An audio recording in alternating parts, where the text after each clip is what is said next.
Bonjour à tous. Aujourd'hui, on va voir ensemble que les maths, ce n'est pas juste des chiffres. Non, c'est un outil incroyable pour décoder le monde qui nous entoure. De la sensation forte d'un grand 8 au graphique qu'on voit partout, préparez-vous parce qu'on va mettre les nombres en action.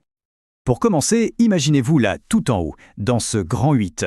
Vous connaissez cette sensation, ce mélange d'excitation et d'un peu de peur juste avant la grande descente? Eh bien, figurez-vous que ce moment, c'est de la physique bien sûr, mais c'est surtout des maths à l'état pur. On sent bien que ça va vite, très vite même. Mais la question qu'on se pose, c'est est-ce qu'on pourrait le calculer, précisément? Savoir exactement à quelle vitesse on dévale la pente? La réponse est oui, absolument. Et pour ça, notre meilleur allié, ça va être les maths. C'est notre mission du jour. Alors voilà notre plan d'attaque. D'abord, on va se pencher sur cette idée de vitesse. Ensuite, on ouvrira notre fameuse boîte à outils du calcul. Après ça, on verra comment les graphiques nous aident à voir pour comprendre. Et enfin, on mettra tout ça en pratique. Allez, c'est parti. On attaque donc la première partie à toute vitesse.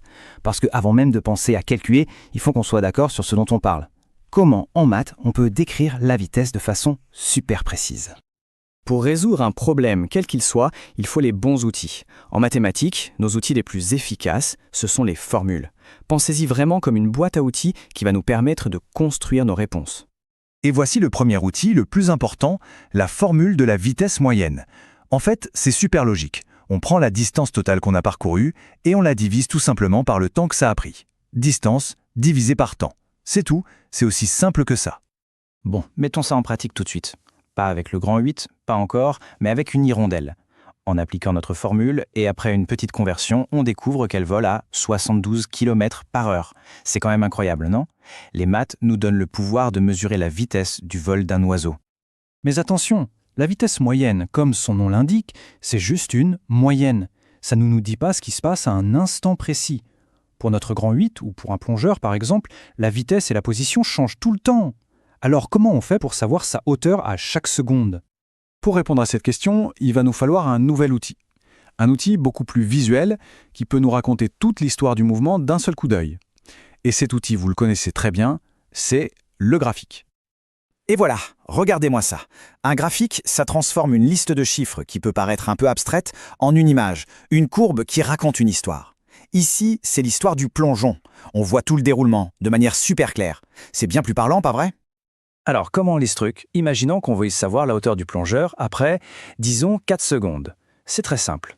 Première étape, on regarde l'axe horizontal, celui du temps, et on trouve le chiffre 4. Une fois qu'on est sur le 4, on monte, tout droit, à la verticale, comme si on suivait une ligne invisible avec le doigt, jusqu'à ce qu'on touche la courbe bleue. Et enfin, la dernière étape, à partir de ce point sur la courbe, on se décale vers la gauche, tout droit, jusqu'à l'axe vertical, l'axe de la hauteur. Et là, on lit la réponse. Et bim, 5 mètres. C'est ça la magie des graphiques. On obtient une information précise, presque instantanément.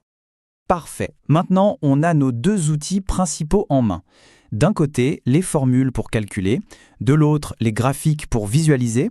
Il est temps d'assembler les pièces du puzzle et de voir comment tout ça fonctionne ensemble. Et cette carte mentale, elle résume tout ça à la perfection. D'un côté, le calcul, avec des opérations comme le quotient, de l'autre, la représentation, avec les graphiques. Ces deux approches sont les deux faces d'une même pièce pour comprendre et analyser ce qu'on appelle les grandeurs en maths. La vitesse, la hauteur, le débit, bref, tout ce qu'on peut mesurer. Alors pour que tout ça devienne un réflexe, voilà votre petite fiche, objectif réussite. Ce qu'il faut retenir, ce qu'il faut savoir faire et surtout, les bonnes habitudes à prendre.